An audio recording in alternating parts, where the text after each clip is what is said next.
I am so happy to share with you a message um, this morning. I'm going to adjust really quickly here. Would you close your eyes for a second? Father, I thank you that you're here in this place this morning. Holy Spirit, I thank you that you are here. Thank you that you're going to speak. Thank you that you're going to refresh every single person. And I pray that you will anoint me to speak and you will anoint them to hear and apply. In the name of Jesus, and everyone said, Amen. You know, we live in the world that gives honor and celebrates those who come up with scientific discoveries and technological innovations, those who build large companies and successful businesses that make our life easier.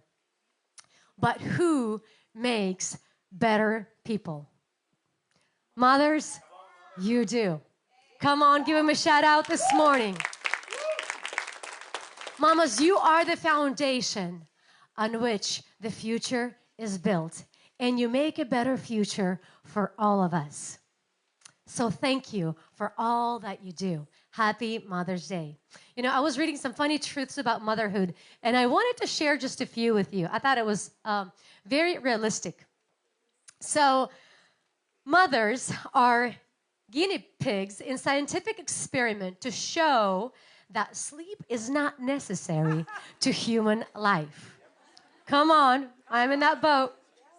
Mothers have solution to every problem, and nothing is lost until your mother can't find it. I love cleaning up messes I didn't make, so I became a mom. The quickest way for a mom to get a child's attention is to sit down and look comfortable. Yeah, come on. When I raise my voice, my kids call it yelling, but I call it motivational speaking for the selective hearing. A vacation is frequently means that family goes away for a rest, accompanied by mother who sees the others get it. That was me a couple of years ago. We're in Mexico, and I've got a 2 and a 3-year-old, and I am running around making sure they're alive. 1, 2, 1, 2, 1, 2.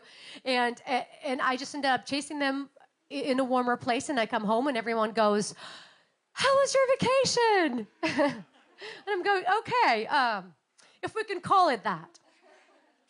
Silence is golden. Unless you have kids, then silence is just suspicious. Come on. That's us. I'm like, I think it's a little too quiet. I'll be right back. Because every minute, something could be happening. I'll be right back. I'm going to run and find out what's going on there. You know, if there was a job description for moms that said, this, if you want to be a mom, here's your job description. This is what you're going to need to know. This is what you're going to have to be aware of. This is what you're going to have figured out. This is what you're going to have to be equipped with. And here's the qualifications. If you think that you qualify, please apply. And I can guarantee you, half of us or most of us wouldn't be here today. Because the truth is, none of us have it figured out. None of us qualify. None of us have all the answers to all the questions. The truth is that most of us have been just kind of thrown in to this role of a mother, and we have to get it figured out one day at a time, one breath at a time, one event at a time, and learn how to swim in these waters of motherhood. Learn how to dance this dance of motherhood, and you go, okay, I am figuring it out. No one has told me that I will have to say goodbye to a peaceful sleep at night for the next 16 years of my life. I was just thrown into it. And I was like, okay, 16 years and still counting. Last night, my kids were going in and out, and I said, you know what? I'm going to go get your pillow because I'm tired of this parade at night. So I went, grabbed his pillow. I was like, here, you're going to sleep here because Mama is way too tired to go back and forth. You know, there's so many hats that mothers get to wear throughout the day. We start out our day as a chef. We make breakfast, lunch, and dinner. Our feet stick to the kitchen floor just to find out that some of it they find disgusting. And I tell them, like, don't you dare ever That's where just the anger of mama comes over. Don't you ever. You have no clue how much time I spent making this and you wouldn't even try it. I don't think so. Open your mouth. Here it comes. And you better say, mm-hmm. I am not gonna hear, I'm not taking anything less than that. And as they begin to eat their meal, we turn into a referee because with me, I've got 4 and a 5-year-old that constantly find a way to make meal time a little more exciting. And here's me refereeing, Isabella, don't push Karis off his chair. Karis, don't put fries in her nostrils. Fries does not go in there. It goes on your plate. Karis, do not wipe your hands on your sister's hair. We have napkins for that. There's no need for you to do that right now. Isabella, don't put mac and cheese in his ears. Please don't. And the list just goes on. And as we go outside, we put a hat of a coach where you push your kids. Have the best time. Stretch. Come on. Have the best. This is how you ride your bike. This is how you ride your scooter. Come on. Run a little harder. You know, as a mom, sometimes I'm thinking like, either they're going to wear me out or I'm going to wear them out. So I'm like, I'm just going to wear them out. So we go outside and I'm like, can you run to that tree? Woo, you did it. Can you run again? Oh, can you run faster than that? And I'm just like, oh, dear Jesus, please keep running because we have to wear you out. Otherwise, you're going to wear me out. And if they fall and hurt themselves, we put on a hat of a nurse. With my kids, as long as he doesn't see blood, he's totally fine. The minute he sees blood, he's going to cry you a river. There's going to be no stop to the misery that he is in. He's going to scream as if somebody's murdering him. And then the minute you put Band-Aid, it's like, oh, okay, whew. You know, and I'm going, the magic of Band-Aid. I always have to make sure I have a pack of it. And all you got to do is just hide it, cover it up.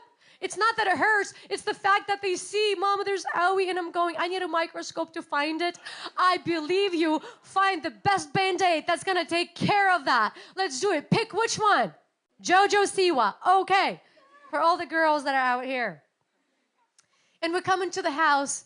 And we put a hat of a cheerleader because kids want to be praised for everything they do. Mom, did you see it? Mom, look at me.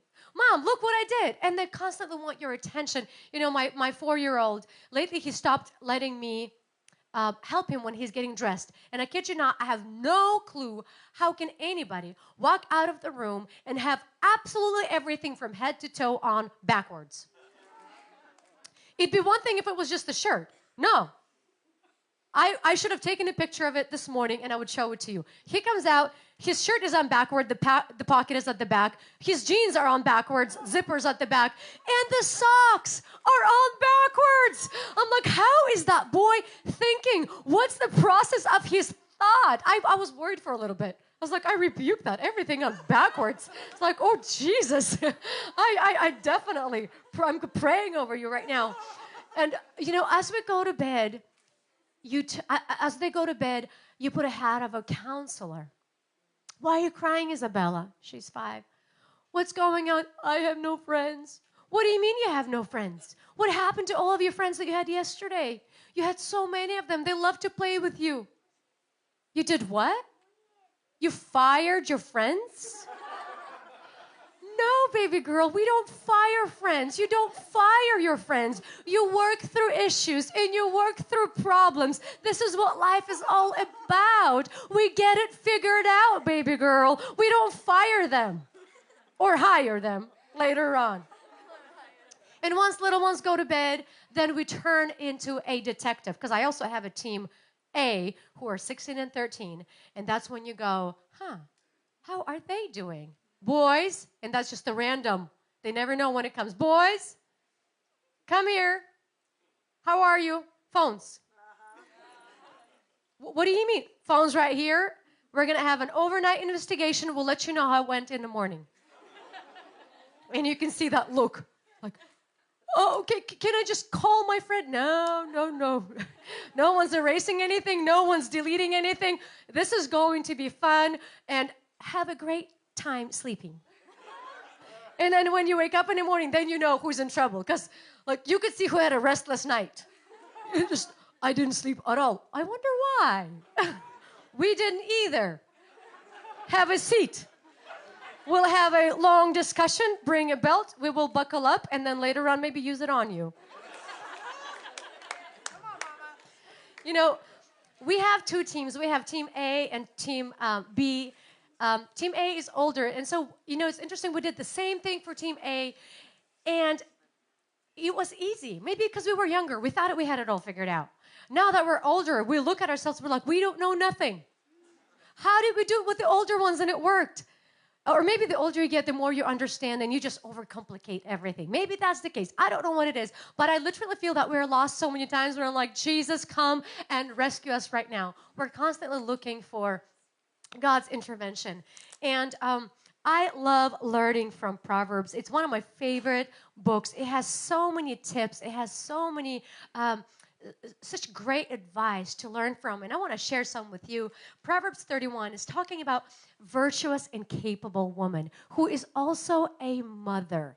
Because later on in that chapter, it says that her children, they stand up and they begin to bless her. They begin to praise her. So I want to learn from a mother who is such a great example. Verse 25 says, she is clothed with strength and dignity, and she laughs without fear of the future. I want you to highlight the word, she's clothed with strength. What it means, in other words, she is wearing strength. She is dressed in strength. Her garment is strength. Her outfit of the day, come on somebody, hashtag outfit of the day, is strength. How beautiful and how attractive is it? A lot of times when we look at motherhood, it looks the opposite of strength. There's so many times we find ourselves tired and exhausted and worn out and barely making it. And you look at her and you're thinking, what am I missing? Where does my strength comes from? Where is the source of my strength? Where do I go to get it? When you're hungry, you go to the fridge to get food, right? If there's nothing in the fridge, where do we go? We go to the store to get some groceries so we can have some food. We don't go to the laundry room and be like, but I'm so hungry. And my laundry room has the linen closet attached, so you can. I don't go to the linen closet and laundry, and I'm like, but I'm hungry. But what do I do? I'm just so hungry. We don't do that. And so practically in the spiritual world, where do we go when we're running low? When I'm running low, where do I go? Hey, it rhymes. Where do I go when it's running low? Where do I go? Where is the source? Where is the place where I'm like, this is where I get my strength from? And Isaiah chapter 40 shines a little bit of light on that and says, but those who trust in the Lord will find new strength. They will soar high on wings like eagles. They will run and not grow weary. They will walk and not faint.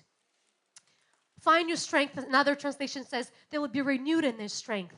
But those who trust in the Lord, understanding that it's not relying on myself, that, hey, I've got it all figured out, because I don't. I have all the answers. I don't. I have it all lined up. I don't. Realizing that in life I can be devastated looking at myself and be dressed in something totally opposite of strength. Or I can be just as long as I hold on to the hand of God, as long as I follow the one who has it all figured out, as long as I'm in the one who can lead me and guide me and navigate my path, then I understand that this is the place where I get the source of my strength. And not just that, but I will soar like an eagle. Come on. I will run and not grow weary. I will walk and not faint. What incredible promise. Because on our own, we're going to stumble. We are going to fall. We're going to get tired. We're going to get weary. We're going to faint. We're going to do all of that. But we're looking at ourselves. We get burned out and we say, I can't do it anymore. It's a little too much for me. But when I look at him, who am I wearing? When we're watching the programs, when we're watching the show of celebrities, of any kind of Oscars, and the journalists will come out and they will ask different celebrities, who are you wearing? Which means, Who do you represent? Who's the designer that you represent?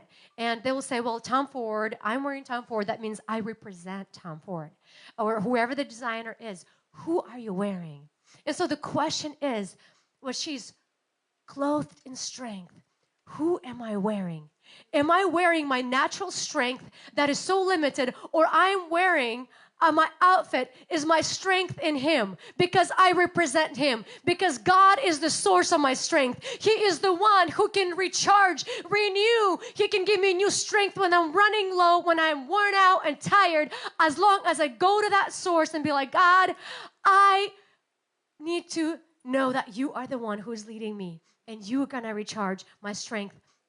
Practically, what does that mean? We understand that spiritually, sure, I come to Him, He renews my strength. As long as I understand where's my source, I've got this together. But what do I do practically? Because so many of us, we need to understand that we have limited amount of energy, and I better spend it wisely.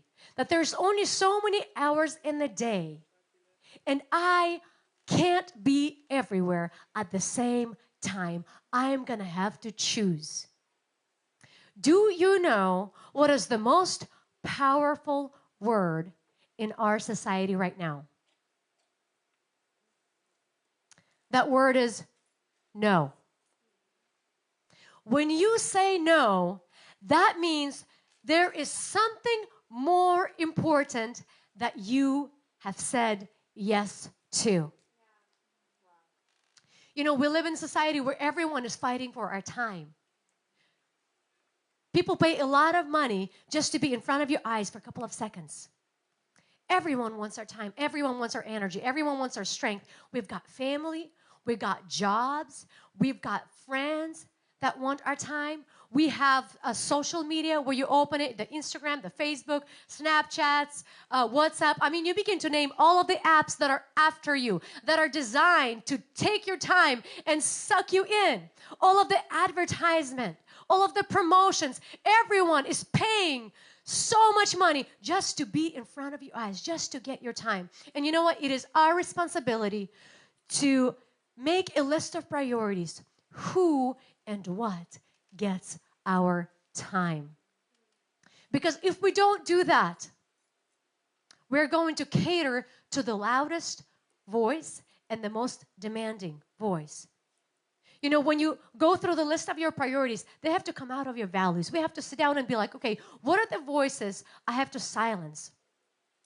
You know, when I pick up my phone to call someone, and by the time, you know, from the moment I pick it up, by the time I get rid of all of the notifications, because everything is popping up, there's this emails, there's this, and by the time I go through all of that, half an hour later, I'm going, wait a minute, what was I supposed to do again?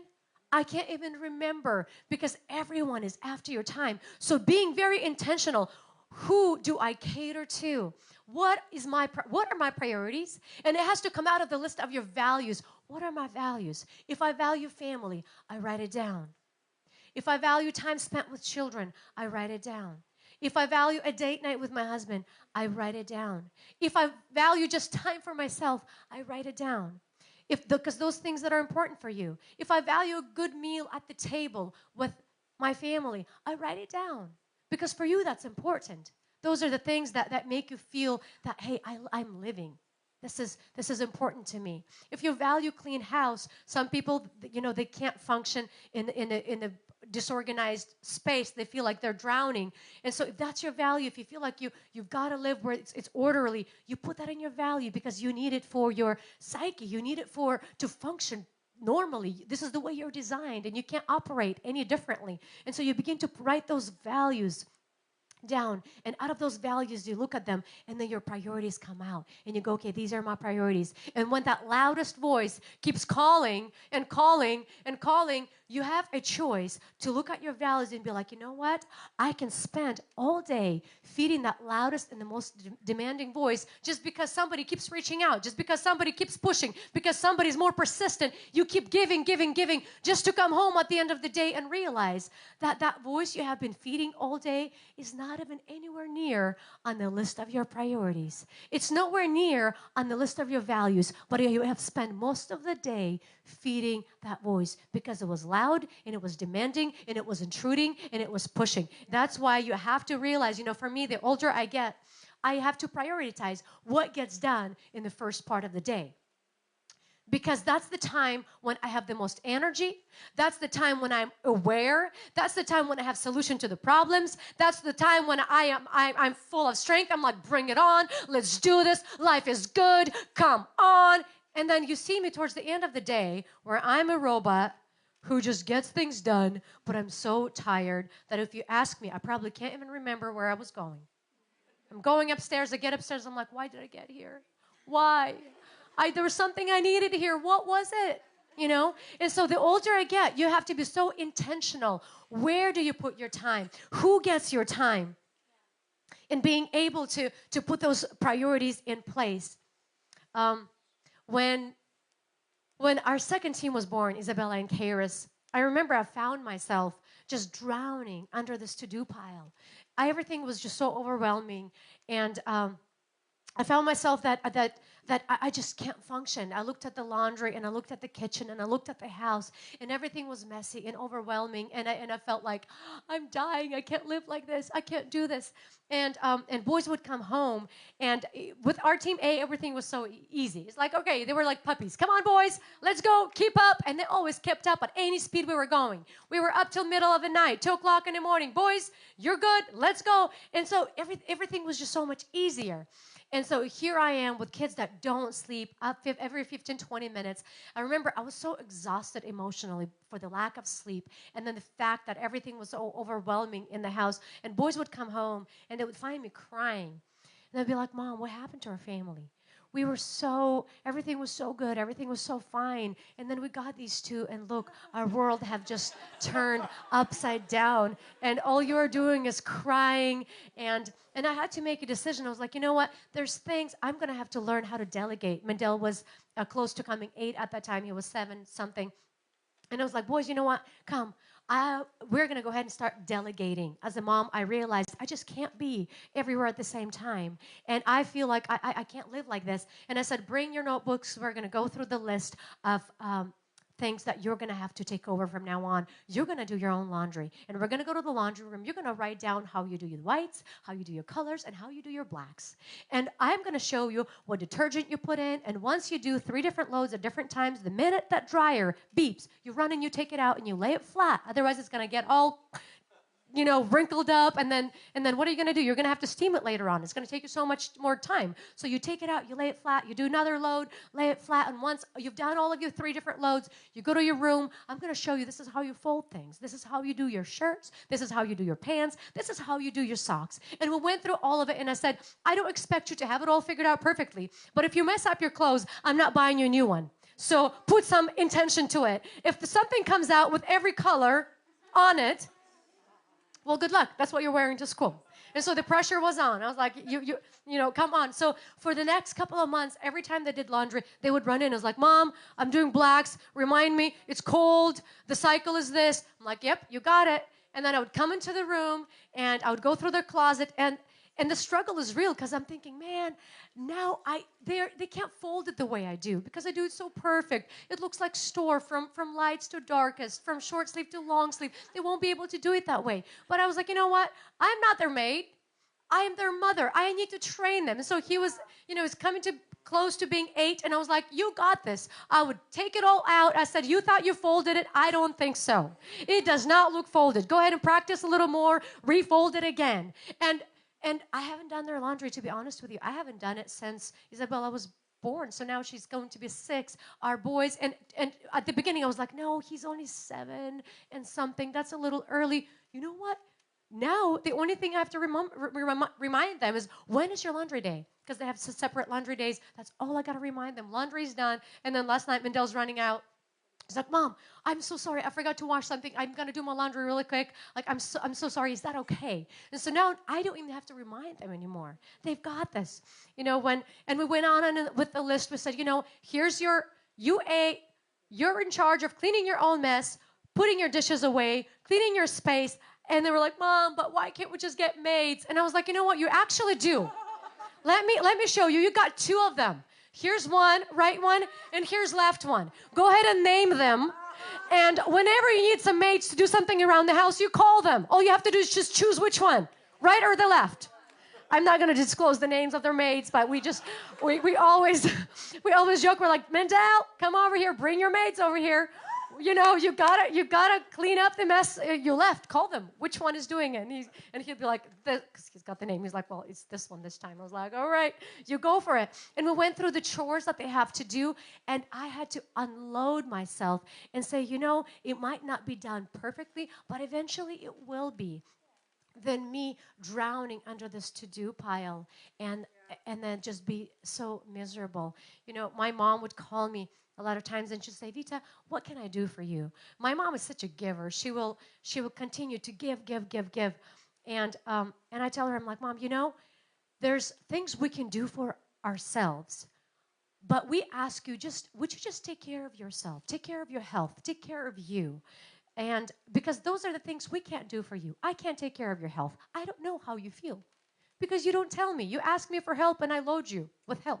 I'm like, sure, do the X, Y, and Z just to find out. She was taking medications that whole week. And I'm like, no, you know when you need to rest. You know when you need to take a break. You know when you need to pull back a little bit. And I said, the best thing you can do for me and for your grandchildren is take care of yourself. We can wash the floors, we can cook, we can clean, we can bring in a little bit of help, boys and their two maids. We can get it all done, but you can take care of yourself. And message to all of you moms is in all of us, and me too, I preach it to the choir because I come from the family of givers where I take it to the extent where I can't even relax. When I go get my nails done, I'm thinking the lady's going so slow. Why is she filing the same finger all over and over again? I'm like, hurry up. I got to get out of here. I have kids at home. Why is she wasting my time? And I just get so upset and worked up sitting in that chair, realizing because I have kids, my mind is always there. I'm worried. How are they doing? The season that I'm in. And I'm thinking, I could be with my kids right now doing something outside or running or playing because this is my nature. That's the way I am. And so then it came to the point where I would just come in and be like, you know what? No manicure, no pedicure, color change, and the quick one. The fast one that dries really quick. Can you do that? Okay, good. And, just realizing what are the things that make you feel alive? What are the things that make you feel like you are back to life again for some of us. Some of us, we're such a givers that we give, that we forgot how do you enjoy yourself? How do you enjoy your time? I remember John and I went on a date, which is so hard to squeeze in.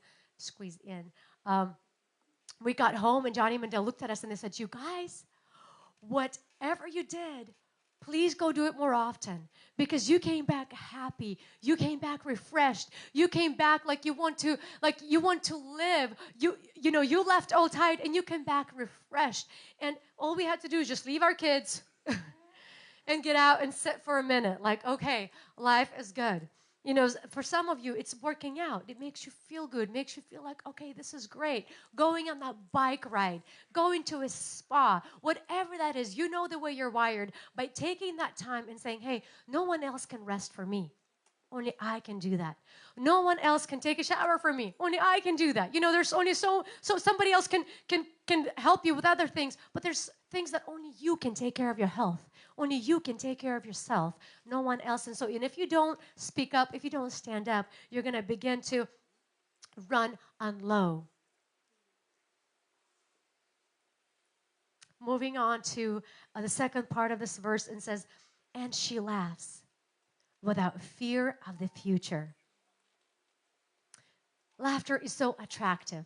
Laughter is so beautiful. Laughter is like medicine. It is so healthy. Fear will rob you of your joy. Fear of tomorrow will rob you of today because you're so worried sick about tomorrow that you don't see today. You're not paying attention to today. I love how Matthew addresses it. He says, don't worry about all these things. What are we going to eat? What are we going to drink? What are we going to wear? These things dominate the thoughts of unbelievers, but your heavenly Father already knows all your needs. Seek the kingdom of God above all else and live righteously, and He will give you everything you need. So what He is saying here, why are you so worried? You know, the same thing if I was to tell my kids, Johnny, Mandel, Kairos, Isabella, you are my children. Why are you so worried where you're going to sleep tomorrow? You have your bedrooms, you have your beds. I am taking care of you. Why are you worried where you're going to eat tomorrow? Why are you acting as if you're not my kids? You are the Petrus kids. You belong here. I got you. You are my babies. Let me worry about this. And so this is what he's saying. Why are you worried? Why are you acting as if you're not my kids? How beautiful. Just addressing that fear. That fear can rob you and steal your joy. You know, laughter looks good on mothers because we set the atmosphere and tone in our household. And then that's how it runs. We were outside with my little boy, Kairos, and he was watering the plants. And I was supposed to go somewhere, so I was all dressed, and I was like, Kairos, when you're watering the plants, make sure you're watering away from Mama. Whatever you do, just remember one thing. Away from Mama, towards the plants. And he's doing that. He's got this. And then he wanted to turn it out because we have the switch on and off, and he was fascinated how it turns off and turns on. And then he kind of turned it somehow, trying to turn it on. So he turns it on, and he pointed in direction where I was standing without even realizing what he did. And so literally in seconds, I'm covered in cold water, drenched head to toe, and I'm going like, oh my gosh, what just happened? So in that moment, I'm going, what have you just done? And I looked at him, and I saw that for a second. He got scared, too. He's like, oh, my word, I'm in trouble. What did I just do? Look at Mama. She's all wet, soaking wet. And he looked at me, and he fell on the ground, and he was laughing hysterically. He couldn't stop laughing. It was just such a boy moment, like, oh my gosh, what have I done?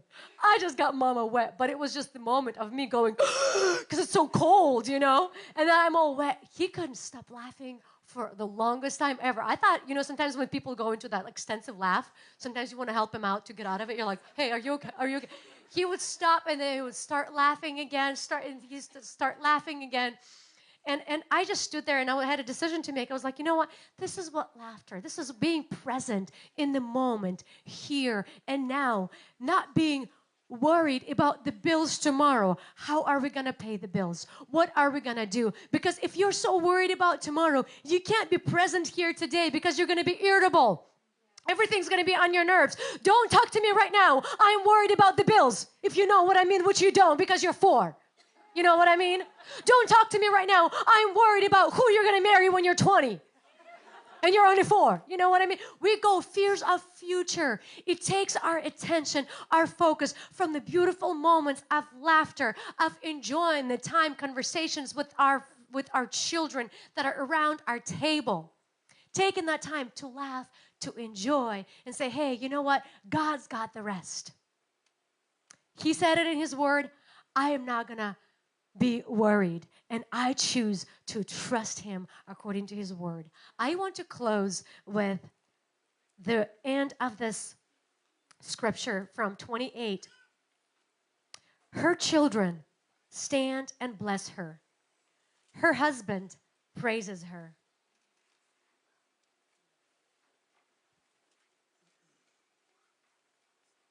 My page got stuck. There are many virtuous and capable women in the world, but you surpass them all. Charm is deceptive, and beauty does not last.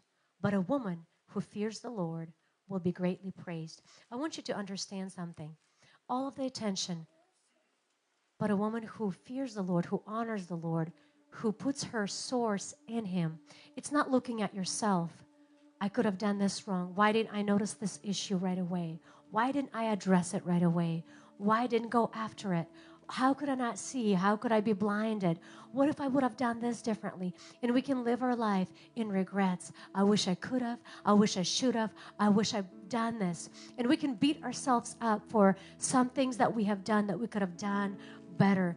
But I love it. The pressure is not on you to perform and to do better and to know it all, because you don't. He says, the woman who fears the Lord, the one who honors and goes after him, because he is going to lead. He is going to guide. He's going to help you to see things in the right time, in the right way. And even if there were mistakes, he will give you the redeeming grace to be able to go back and to undo some of the harm that devil came and stole and destroyed and was able to creep into your life, and you were not aware in that moment. But God's going to give you grace to go back and be able to shift and change those areas with the grace of God. A lot of us are living in regret. I wish I didn't do it. I wish I made better choices. I wish I could go back and undo. And God says, no, I got you. I can give you grace. From now on, from here on, I got you to this point, and from here on, I'm going to lead you as well. Don't look at yourself. Look at me. Hold on to me. Reward her with all she has done. Let her deeds publicly declare her praise. And that's what we're doing here this morning. We're honoring our beautiful mamas. We are praising them. And we want to say one more time, Happy Mother's Day, beautiful mamas.